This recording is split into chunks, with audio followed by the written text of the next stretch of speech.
ಜಾತಿ ಇಲ್ಲ, ಯಾವ ವರ್ಗ ಇಲ್ಲ, ಯಾವ ಲಿಂಗ ಭೇದ ಇಲ್ಲ ಅಂತ ಸಾರುವಂಥ ಕೊನೆಯ ಸಾಲು ಆದಂಥದ್ದು. ಅಸಮಾನತೆಯ ಸಮಾಜದಿಂದ ಸಮಾನತೆಯ ಸಮಾಜಗಳಿಗೆ ಕೊಂಡೊಯ್ಯುವಂತಹ ಒಂದು ವಿಚಾರ ಕ್ರಾಂತಿಯನ್ನು ಮಾಡುವಂಥದ್ದು ಅದು ಅಣ್ಣ ಬಸವಣ್ಣವರು ಕೊಟ್ಟಂಥ ಅಮೂಲ್ಯವಾಗಿರ್ತಕ್ಕಂಥ ಶ್ರೇಷ್ಠವಾದಂಥ ಚಿಂತನೆಗಳು ಅಂತಕ್ಕಂಥದ್ದು. ಅದೇ ರೀತಿಯಾಗಿ ಅವರ ಅನುಯಾಯಿಗಳು ಸಹ ಸಾವಿರ ಈ ರೀತಿಯಾಗಿರ್ತಕ್ಕಂಥ ವಚನಗಳನ್ನು ಬರೆಯುವಂಥದ್ದು, ಅವರು ಸಮಾಜವನ್ನು ಪ್ರಭಾವಿಸುವಂಥ ಕೆಲಸವನ್ನು ಮಾಡಿರುವಂಥದ್ದು ನಮಗೆಲ್ಲ ತಿಳಿದಿರುವಂಥ ಒಂದು ವಿಚಾರ. ಇದ್ರ ಜೊತೆಗೆ ಬಹಳ ಮಹತ್ತರವಾಗಿರುವಂಥ ವಿಚಾರ ಇವತ್ತು ಗಂಗಾಂಬಿಕೆಯವರಾಗಿರ್ಬೋದು, ನಮ್ಮ ವಿಶೇಷವಾಗಿ ನಮ್ಮ ತೇಜಸ್ವಿ ಅನಂತಕುಮಾರ್ ಅವರಾಗಿರ್ಬೋದು, ಅವರು ಉಲ್ಲೇಖ ಮಾಡಿದಂಥ ಸಂದರ್ಭದಲ್ಲಿ ಸ್ತ್ರೀ ಸಮಾನತೆಯ ಬಗ್ಗೆ ಹೆಚ್ಚು ಮಾತುಗಳನ್ನು ಒತ್ತು ಕೊಟ್ಟು ಹೇಳಿರುವಂಥದ್ದು. ಅಣ್ಣ ಬಸವಣ್ಣವರು ಅವತ್ತಿನ ಕಾಲದಲ್ಲೇ ಪುರುಷ ಪ್ರಧಾನ ವ್ಯವಸ್ಥೆಯಲ್ಲಿ ಮಹಿಳೆಯರು ಧಾರ್ಮಿಕ, ಸಾಮಾಜಿಕ, ಆರ್ಥಿಕ ಸ್ವಾತಂತ್ರ್ಯದಿಂದ ವಂಚಿತರಾಗಿ ಶೋಷಿತರಾಗಿದ್ದಂಥವರು. 12ನೇ ಶತಮಾನದಲ್ಲಿ ಅದಕ್ಕಿಂತ ಮುಂಚೆ ಸ್ತ್ರೀ ಸ್ವಾತಂತ್ರ್ಯ ಮರ್ಹತಿ ಅಂತಕ್ಕಂಥ ಒಂದು ಮಾತನ್ನು ಸಹ ಉಲ್ಲೇಖ ಆಗಿರುವಂಥದ್ದು. ನಾನು ಎಷ್ಟೋ ಸಂದರ್ಭದಲ್ಲಿ ಮಾತನಾಡಬೇಕಾದ್ರೆ ಹೇಳ್ತಾ ಇರ್ತೀನಿ, ನಾವು ಹಿಂದೆ ಎಲ್ಲ ಏನಾಗಿದ್ದು ಅಂತಂದ್ರೆ ಇಡೀ ಜಗತ್ತಿನಲ್ಲಿರುವಂತಹ ಅನೇಕ ಪುಣ್ಯ ಭೂಮಿಗಳಿಗೆ, ಪುಣ್ಯ ನೆಲವನ್ನ, ಪುಣ್ಯ ಭೂಮಿಯನ್ನ, ನದಿಗಳನ್ನ ಎಲ್ಲ ಸ್ತ್ರೀ ಸಂಕುಲದಿಂದ ಹೆಸರಿಟ್ಟು ಗೌರವಿಸುವಂತ ಕೆಲಸವನ್ನ ಮಾಡ್ತಾ ಇದ್ರು. ಎತ್ರ ನಾರ್ಯಸ್ತು ಪೂಜ್ಯಂತೆ ರಮಂತೆ ತತ್ರ ದೇವತಾ ಅಂತಕ್ಕಂಥ ಮಾತನ್ನೆಲ್ಲ ಉಲ್ಲೇಖ ಮಾಡಿದ್ರು. ಆದರೆ ಅದನ್ನ ಸಾಕಾರ ರೂಪದಲ್ಲಿ ಪ್ರಾಯೋಗಿಕವಾಗಿ ಬಂದಂತ ಒಂದು ಯುಗ ಅಂತಂದ್ರೆ ಅದು 12ನೇ ಶತಮಾನ ಅಂತಕ್ಕಂಥದ್ದು. ಅಂದ್ರೆ ಅದನ್ನ ಸಮಾನತೆ, ಸ್ತ್ರೀಯರಿಗೂ ಸಮಾನತೆಯನ್ನ ಕೊಡುವಂತ ಕೆಲಸವನ್ನ ಮಾಡಿ ಪರವಧುವನ್ನ ಮಹಾದೇವಿ ಅಂತ ಕರೆಯುವಂತ ಒಂದು ವಿಶಿಷ್ಟವಾದಂತ ಚಿಂತನೆಯ ಮೂಲಕ ಸ್ತ್ರೀಯರಿಗೆ ಸಮಾನವಾದಂತ ಅವಕಾಶವನ್ನ ಕಲ್ಪಿಸಿಕೊಟ್ಟು ಅನುಭವ ಮಂಟಪದಲ್ಲಿ ಎಷ್ಟು ಮಹತ್ತರವಾಗಿರ್ತಕ್ಕಂಥ ಬದಲಾವಣೆ ಆಯಿತು ಅಂತಂದ್ರೆ, ಅವರು ಪುರುಷರನ್ನ ಸರಿಸಮಾನವಾಗಿ ಕೂತು ಅವರು ಸಹ ತಮ್ಮ ಅನುಭವದ ನೆಲೆಯಲ್ಲಿ ವಚನ ಸಾಹಿತ್ಯವನ್ನ ಬರೆಯುವಷ್ಟರ ಮಟ್ಟಿಗೆ ಅವರಿಗೆ ಸ್ವತಂತ್ರ ಸಿಕ್ತು ಅಂತಕ್ಕಂಥದ್ದು ನಾವು ಬಹಳ ಅಭಿಮಾನದಿಂದ ಹೇಳಬೇಕಾಗಿರುವಂಥದ್ದು. ಅಷ್ಟರ ಮಟ್ಟಿಗೆ ಬಸವಣ್ಣವರ ವಿಚಾರಧಾರೆಗಳು ಸಮಾಜದ ಪ್ರಭಾವಿಸುವಂಥ ಕೆಲಸವನ್ನ ಮಾಡಿದಂಥದ್ದು. ನಮಗೆಲ್ಲ ಗೊತ್ತಿರುವಂಥ ಇನ್ನೊಂದು ಶ್ರೇಷ್ಠವಾದಂಥ ಚಿಂತನೆ ಅಂತಂದ್ರೆ, ಬಸವಣ್ಣವರು ಜಗತ್ತಿಗೆ ನೀಡಿದಂಥ ಮಹಾನ್ ತತ್ವಗಳು ಅಂದ್ರೆ ಕಾಯಕ ಮತ್ತೆ ದಾಸೋಹ ಅಂತಕ್ಕಂಥದ್ದು. ಎಷ್ಟು ವಿಶಿಷ್ಟವಾಗಿರ್ತಕ್ಕಂಥ ತತ್ವಗಳು ಅಂತಂದ್ರೆ ನೋಡಿ, ಕಾಯಕವೇ ಕೈಲಾಸವೆಂದು ಕರೆದು ಅಂದ್ರೆ ಒಂದು ದೈವತ್ವವನ್ನು ತುಂಬುವಂತ ಕೆಲಸವನ್ನ ಮಾಡಿ ಪ್ರತಿಯೊಬ್ಬರ ಕೆಲಸ ಮಾಡಲು ಪ್ರೇರೇಪಣೆಯನ್ನು ನೀಡುವಂತ ಕೆಲಸವನ್ನ ಮಾಡಿ ಕೆಲಸಗಳ ಬಗ್ಗೆ ಇದ್ದಂತಹ ತಾರತಮ್ಯವನ್ನ ಹೋಗಲಾಡಿಸುವಂತ ಕೆಲಸವನ್ನ ಮಾಡಲು ಸಮಾಜಕ್ಕೆ ಉಪಯುಕ್ತವಾದಂತಹ ಕಾಯಕ ಎಲ್ಲವೂ ಸಹ ಶ್ರೇಷ್ಠ ಅಂತಕ್ಕಂಥ ಭಾವನೆಯನ್ನು ತರುವಂತ ಕೆಲಸವನ್ನ ಮಾಡಲು ಕಸ ಗುಡಿಸುವುದರಿಂದ ಹಿಡಿದು ಅಧಿಕಾರಿಯವರೆಗಿನ ಎಲ್ಲ ಕೆಲಸಗಳು ಸಮಾನ ಅಂತಕ್ಕಂಥ ತತ್ವವನ್ನು ಬಿತ್ತರಿಸುವಂತ ಕೆಲಸವನ್ನ ಮಾಡಲು, ಅದ್ರ ಜೊತೆಗೆ ಕಾಯಕದಲ್ಲಿ ನಿರತನಾದರೆ ಗುರು ಲಿಂಗ ಜಂಗಮರನ್ನೂ ಸಹ ಮರಿಬೇಕು ಅಂತಕ್ಕಂಥ ಕಾಯಕದ ಶ್ರೇಷ್ಠ ತತ್ವವನ್ನು ತಿಳಿಸುವಂತ ಕೆಲಸವನ್ನ ಮಾಡಲು. ಅಷ್ಟೇ ಅಲ್ಲ, ಮುಂದುವರೆದು ಸತ್ಯ ಶುದ್ಧವಾದಂತಹ ಕಾಯಕವನ್ನ ಮಾಡಿ ಬಂದಂತಹ ಫಲದಲ್ಲಿ ನಿಮಗೆ ಎಷ್ಟು ಅವಶ್ಯಕತೆ ಇದೆಯೋ ಅದನ್ನು ಸಂಗ್ರಹಣೆ ಮಾಡಿ ಮಿಕ್ಕಿದ್ದನ್ನು ಸಮಾಜಕ್ಕೆ ನೀಡಿ ಅದನ್ನು ದಾಸೋಹ ಅಂತ ಕರೆಯುವಂತಹ ಒಂದು ವಿಶಿಷ್ಟ ತತ್ವವನ್ನು ಕೊಟ್ಟಂಥವರು ಅದು ಅಣ್ಣ ಬಸವಣ್ಣನವರು ಅಂತಕ್ಕಂಥದ್ದು. ದಾನಕ್ಕೂ ದಾಸೋಹಕ್ಕೂ ಅಜಗಜಾಂತರವಾಗಿರ್ತಕ್ಕಂಥ ವ್ಯತ್ಯಾಸ ಇದೆ. ದಾನದಲ್ಲಿ ಕೊಡುವುದು ಶ್ರೇಷ್ಠ, ಪಡೆದುಕೊಳ್ಳುವುದು ಕನಿಷ್ಠ ಅಂತಕ್ಕಂಥ ಭಾವನೆ ಇರುವಂತಹದ್ದು. ಆದರೆ ದಾಸೋಹದಲ್ಲಿ ಕೊಡುವನು ಎಷ್ಟು ಶ್ರೇಷ್ಠನೋ ಪಡೆದುಕೊಳ್ಳುವನು ಅಷ್ಟೇ ಶ್ರೇಷ್ಠ ಅಂತಕ್ಕಂಥ ಒಂದು ವಿಶಿಷ್ಟ ಚಿಂತನೆಯನ್ನು ಕೊಡುವಂತ ಕೆಲಸವನ್ನ ಮಾಡಲು. ದಾನ ಯಾರಿಗೆ ಬೇಕಾದರೂ ಮಾಡ್ಬೋದು, ಆದರೆ ದಾಸೋಹ ಅವಶ್ಯಕತೆಗೆ ಇರುವವರಿಗೆ ಮಾತ್ರ ದಾಸೋಹ ಮಾಡಿ ಅಂತಕ್ಕಂಥ ತತ್ವವನ್ನು ಸಾರಿದಂಥ ಕೀರ್ತಿ ಅಣ್ಣ ಬಸವಣ್ಣನವರು ಸಲ್ಲುವಂತಹದ್ದು. ನೀವು ಕೊಟ್ಟ ದ್ರವ್ಯವ ನಿಮಗಲ್ಲದೆ ಮತ್ತೊಂದ ಕ್ರಿಯೆ ಮಾಡೇನು ಅಂತಕ್ಕಂಥದ್ದು ಬಂದಿದ್ದೆಲ್ಲ ಅದು ಭಗವಂತನಿಂದ. ನಾನು ಮಾಡ್ತಾ ಇರುವಂಥ ಸಮಾಜ ಸೇವೆ ಅದು ಭಗವಂತನ ಪ್ರೇರಣೆ, ಅವನ ಸೇವೆ ಅಂತಕ್ಕಂಥದ್ದು. ಅಂತಹ ಭಾವನೆಯನ್ನು ಬಿತ್ತುವಂಥ ಕೆಲಸವನ್ನ ಮಾಡಿದಂಥವರು ಅದು ಅಣ್ಣ ಬಸವಣ್ಣನವರು.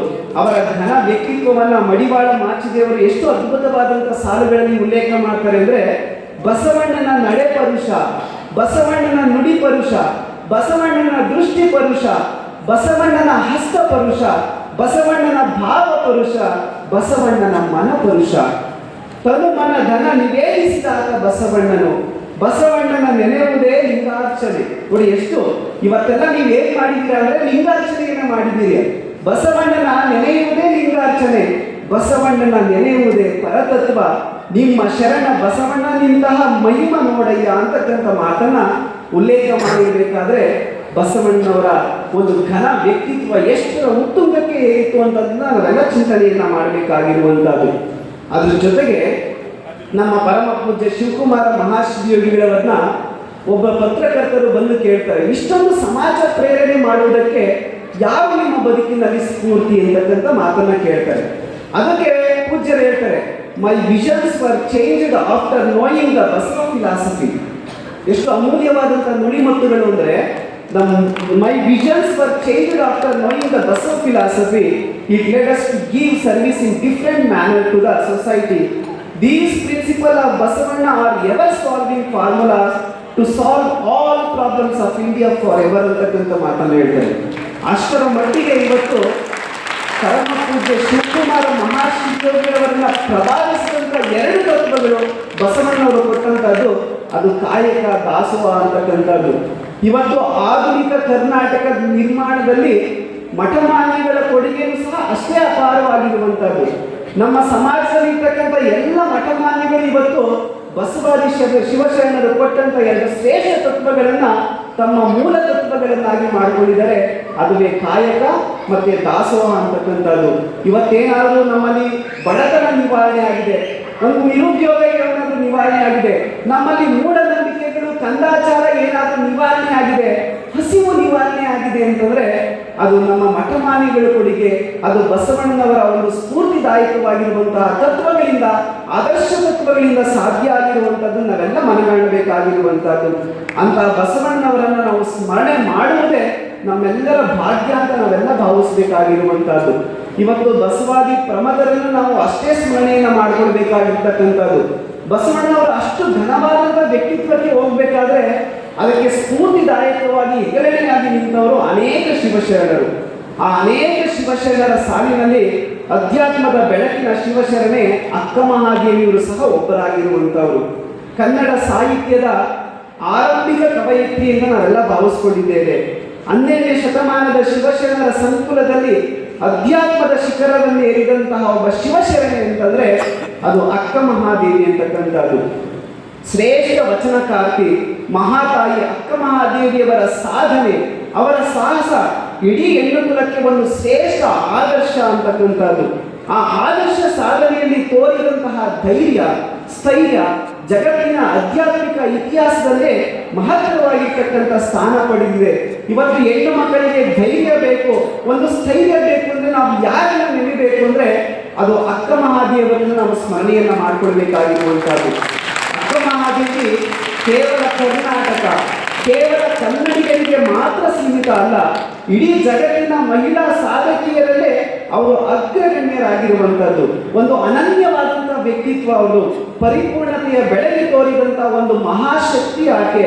ಅವರ ಜೀವನದ ಘಟನೆಗಳು, ವೈರಾಗ್ಯ ಪ್ರಭೆಯನ್ನು ಗಮನಿಸಿದರೆ ಅವರೊಂದು ಉರಿಯುವಂತಹ ಕರ್ಪೂರದಂತೆ ಅಂತ ನಾವೆಲ್ಲ ಭಾವಿಸಬೇಕಾಗಿರುವಂಥದ್ದು.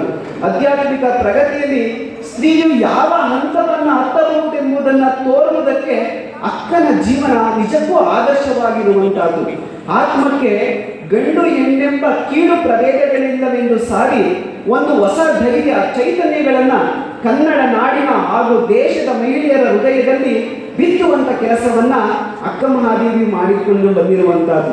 ಉಡುತಡಿಯಿಂದ ಕಲ್ಯಾಣ, ಕಲ್ಯಾಣದಿಂದ ಶ್ರೀಶೈಲದವರೆಗೆ ಈ ಮಹಾತಾಯಿಯ ಪ್ರಯಾಣವೇ ಆಕೆಯ ವ್ಯಕ್ತಿತ್ವ ವಿಕಾಸದ ಪ್ರತಿಬಿಂಬವಾಗಿ ಕಾಣುವಂಥದ್ದು. ಅಕ್ಕನವರ ವಚನ ಸಾಲುಗಳು ಬಸವಣ್ಣನವರ ವಚನ ಸಾಲುಗಳಷ್ಟೇ ಶ್ರೇಷ್ಠವಾಗಿರ್ತಕ್ಕಂಥವರು. ಅಕ್ಕನ ತನ್ನ ಸಾಧನೆಯ ಹಾದಿಯಲ್ಲಿ ಪಟ್ಟ ಕಷ್ಟಗಳು, ಅನುಭವಿಸಿದಂತಹ ಯಾತನೆಗಳು, ಅವರ ತಳಮಳ, ಜೊತೆಗೆ ಶರಣರ ವ್ಯಕ್ತಿತ್ವ, ತನ್ನ ಮೇಲೆ ಅವರು ಬೀರಿದಂತಹ ಪ್ರಭಾವಗಳು, ತನ್ನ ನಿಸೀಮ ಭಕ್ತಿ, ಇವೆಲ್ಲ ಅಕ್ಕನ ವಚನಗಳಲ್ಲಿ ನಾವು ವ್ಯಕ್ತವಾಗಿರುವುದನ್ನು ಕಾಣಬಹುದಾಗಿರುವಂಥದ್ದು. ಅವರ ವಚನಗಳಲ್ಲಿ ಭಾವಗೀತೆಯ ಸೌಂದರ್ಯವಿದೆ. ನೀವೆಲ್ಲ ಚಿಲಿಗಿಲಿ ಎಂದೋದುವ ಗಿಳಿಗಳಿಗ ಅಂತಕ್ಕಂಥ ಆ ಪ್ರಕೃತಿಯಲ್ಲಿ ದೇವರನ್ನು ಹುಡುಕುವಂಥ ರೀತಿಯನ್ನು ನಾವು ಗಮನಿಸಿದಾಗ ಅಕ್ಕನ ವಚನಗಳಲ್ಲಿ ಭಾವಗೀತೆಯ ಒಂದು ಸೌಂದರ್ಯವಿದೆ, ದಿವ್ಯ ಪ್ರೇಮದ ಮಾಧುರ್ಯವಿದೆ, ಒಬ್ಬ ಸಾಧಕಿಯ ದೃಢಚಿತ್ತವಿದೆ. ಅಕ್ಕ ಮಹಾದೇವಿಯವರಲ್ಲಿ ಬರೆದಿದ್ದು ನಮಗೆ ಲಭ್ಯವಾಗಿರುವಂಥ ಪ್ರಕಾರದಲ್ಲಿ ಸುಮಾರು 434 ವಚನಗಳು ಅಂತ ಅಂದಾಜಿಸಲಾಗಿರುವಂಥದ್ದು. ಅವರ ಅನೇಕ ವಚನಗಳನ್ನು ಗಮನಿಸಿದಾಗ ನಿಜಕ್ಕೂ ಅದು ಪರಿಪೂರ್ಣ ವ್ಯಕ್ತಿತ್ವಕ್ಕೆ ಬೇಕಾಗಿರುವಂಥ ಸ್ಫೂರ್ತಿದಾಯಕವಾಗಿರುವಂಥ ಒಂದು ಮಾತುಗಳು. ಅಕ್ಕನ ಜನಪ್ರಿಯ ವಚನಗಳು ಅಂದರೆ ಅಕ್ಕ ಕೇಳವ ನಾನೊಂದ ಕನಸ ಕಂಡೆ ಅಂತಕ್ಕಂಥದ್ದು. ಆವ ವಿದ್ಯೆಯ ಕಲಿತಡೇನೋ ಸಾವ ವಿದ್ಯೆ ಬೆನ್ನ ಬಿಡುದು ಅಂತಕ್ಕಂಥದ್ದು. ಸಾವಿನ ಬಗ್ಗೆ ನಮ್ಮ ಮನೋಧೋರಣೆ ಹೇಗಿರಬೇಕು ಅಂತ ಆ ಸಾಲುಗಳಲ್ಲಿ ತಿಳಿಸುವಂಥ ಕೆಲಸವನ್ನು ಮಾಡಿದರೆ, ಬೆಟ್ಟದ ಮೇಲೊಂದು ಮನೆಯ ಮಾಡಿ ಮೃಗಗಳಿಗೆ ಅಂಜಿದೊಡೆಯುತ್ತಯ್ಯ ಅಂತಕ್ಕಂಥದ್ದು. ತನ್ನ ಕರಗದವರಲ್ಲಿ ಮಜ್ಜನವನ್ನೊಲ್ಲೆಯಯ್ಯ ನೀನು ಅಂತಕ್ಕಂಥದ್ದು. ಇವತ್ತು ಭಗವಂತನಿಗೆ ನಾವು ಬಾಹ್ಯವಾಗಿರ್ತಕ್ಕಂಥ ವಸ್ತುಗಳನ್ನು ಸಮರ್ಪಣೆ ಮಾಡ್ತಾ ಇದ್ದೀವಿ. ಆದರೆ ಭಗವಂತನಿಗೆ ಬೇಕಾಗಿರುವಂಥದ್ದು ನಮ್ಮ ಬಾಹ್ಯವಾಗಿರ್ತಕ್ಕಂಥ ವಸ್ತುಗಳಲ್ಲ, ಆಂತರಿಕವಾಗಿರ್ತಕ್ಕಂಥ ಪರಿಪೂರ್ಣತೆಯ ವಸ್ತುಗಳು ಆತನಿಗೆ ಬೇಕಾಗಿರುವಂಥದ್ದು ಅಂತ ಎಚ್ಚರಿಸುವ ಮಾತುಗಳನ್ನು ಅವರ ವಚನ ಸಾಲುಗಳಲ್ಲಿ ನಾವು ಗಮನಿಸಬೇಕಾಗಿರುವಂಥದ್ದು. ಇವತ್ತು ಸಹ ಅನೇಕ ವಚನಗಳು ಜನಮಾನಸದಲ್ಲಿ ಅಚ್ಚ ಅಳಿದು ಉಸಿರಾಗಿರುವಂಥದ್ದನ್ನು ನಾವು ಕಾಣಬೇಕಾಗಿರುವಂಥದ್ದು. ಸರ್ವರಿಗೂ ಅನ್ವಯವಾಗುವಂತಹ ಸಾರ್ವಕಾಲಿಕ ಸತ್ಯವನ್ನು ಒಳಗೊಂಡಿರುವಂಥದ್ದು ಅಕ್ಕನ ವಚನದ ಸಾಲುಗಳು ಅಂತಕ್ಕಂಥದ್ದು. ಅವರ ಇನ್ನೊಂದು ಸಾಲುಗಳನ್ನು ನಾವು ಗಮನಿಸಬೇಕು. ನಾಮದಲ್ಲಿ ಹೆಂಗುಸೆಂಬ ಹೆಸರಾದರೇನೋ ಭಾವಿಸಲು ಗಂಡು ರೂಪು ಅಂತ. ಎಷ್ಟು ಆತ್ಮಸ್ಥೈರ್ಯ ಅವತ್ತಿನ ಸಂದರ್ಭದಲ್ಲಿ ಅಕ್ಕನಿಗೆ ಅಂತಂದ್ರೆ, ಅಷ್ಟರ ಮಟ್ಟಿಗೆ ಮನಸ್ಸು ಪರಿಪಕ್ವವಾಗಿದ್ದಂಥದ್ದು. ಉಟ್ಟ ಸೀರೆಯ ಸೆಳೆದು ತೊಟ್ಟ ತೊಡಿಗೆಯ ಹರಿದು ಬಿಟ್ಟೆನೋ ನಾನು ಬಿಡುಮುಡಿಯ ಎಲೆದೇವ ಕೊಟ್ಟೆನೋ ಎನ್ನ ತನುಮನವ ಎಂದು ತನಗಿದ್ದ ನಿರ್ಮಲತೆಯನ್ನು ಸಾರಿ ಬಿಟ್ಟಳು ಅಕ್ಕ ಮಹಾದೇವಿ ಅಂತಕ್ಕಂಥದ್ದು. ತಾನು ನಡೆಸಿದ ಬಾಳುವೆ ಪಟ್ಟ ಅನುಭವಗಳನ್ನು ಆಧ್ಯಾತ್ಮಿಕ ಎರಕದಲ್ಲಿ ಒಯ್ದು ಹೊಸ ಮೂರ್ತಿಯನ್ನು ಸೃಜಿಸಿದ ಅಂತಹ ತಾಯಿಯನ್ನು ನಾವೆಲ್ಲ ಸ್ಮರಣೆ ಮಾಡ್ಕೊಳ್ತಾ ಇರುವಂಥದ್ದು ನಿಜಕ್ಕೂ ಸಂತೋಷವನ್ನು ಉಂಟು ಮಾಡ್ತಾ ಇದೆ. ಅಂಥವರ ನಮ್ಮ ಆದರ್ಶವಾದಂತಹ ಮೌಲ್ಯಯುತವಾಗಿರ್ತಕ್ಕಂಥ ವಿಚಾರಧಾರೆಗಳು ಇವತ್ತಿನ ಆಧುನಿಕ ತಂತ್ರಜ್ಞಾನಕ್ಕೆ ಅವಶ್ಯಕತೆ ಇದೆ ಅಂತ ನಾವೆಲ್ಲ ಭಾವಿಸಬೇಕಾಗಿರುವಂಥದ್ದು. ಗಮನಿಸಬೇಕಾದಂಥ ಇನ್ನೊಂದು ಸಂಗತಿ ಅಂದರೆ, ಶರಣರಿಗೆ ಯಾವತ್ತೂ ಅಷ್ಟೇ ಮರಣವೇ ಮಹಾನದಲ್ಲಿ ಅಂತಕ್ಕಂಥದ್ದು. ಅವರು ಯಾವತ್ತೂ ಸಹ ಸಾವಿಗೆ ಅಂಜಿದಂಥವ್ರು ಅಲ್ಲೇ ಇಲ್ಲ ಅಂತಕ್ಕಂಥದ್ದು. ಅಷ್ಟರ ಮಟ್ಟಿಗೆ ಸಾವಿನ ಬಗ್ಗೆ ಅವರಿದ್ದಂಥ ಧೋರಣೆ ಅಂತ ನಾವೆಲ್ಲ ಭಾವಿಸಬೇಕಾಗಿರುವಂಥದ್ದು. ಅಲ್ಲಮ್ಮವರು ಇನ್ನೊಂದು ಕಡೆ ಹೇಳ್ತಾರೆ, ಮಹಿಮಂಗೆ ಸಾವಿಲ್ಲ ಅಂತಕ್ಕಂಥದ್ದು. ಮಹಾಮಹಿಮ ಬಸವಣ್ಣವರಾಗಿರ್ಬೋದು, ಅಕ್ಕ ಮಹಾದೇವಿಯವರಾಗಿರ್ಬೋದು, ಅನೇಕ ಶಿವಶರಣರಾಗಿರ್ಬೋದು, ಅವರು ಯಾವಾಗಲೂ ಅಷ್ಟೇ ಧರಣಿ ಇರುವ ತನಕ ಜೀವಂತ. ಅವರು ಆದಿ ಅನಾದಿ ಅನಂತ. ಅವರ ತತ್ವ ಸಿದ್ಧಾಂತಗಳು ಶತಮಾನಿಗಳಿಗೂ ಶಾಶ್ವತ ಅಂತಕ್ಕಂಥ ಆಶಯವನ್ನು ಈ ಸಂದರ್ಭದಲ್ಲಿ ವ್ಯಕ್ತಪಡಿಸ ಇವತ್ತು ವಿಶೇಷವಾಗಿ ನಮ್ಮ ಬಸವೇಶ್ವರ ಸೇವಾ ಸಮಿತಿ, ಅಕ್ಕನ ಬಳಗ ಮಹಿಳಾ ಸಮಾಜ, ಅಖಿಲ ಭಾರತ ವೀರಶೈವ ಮಹಾಸಭಾ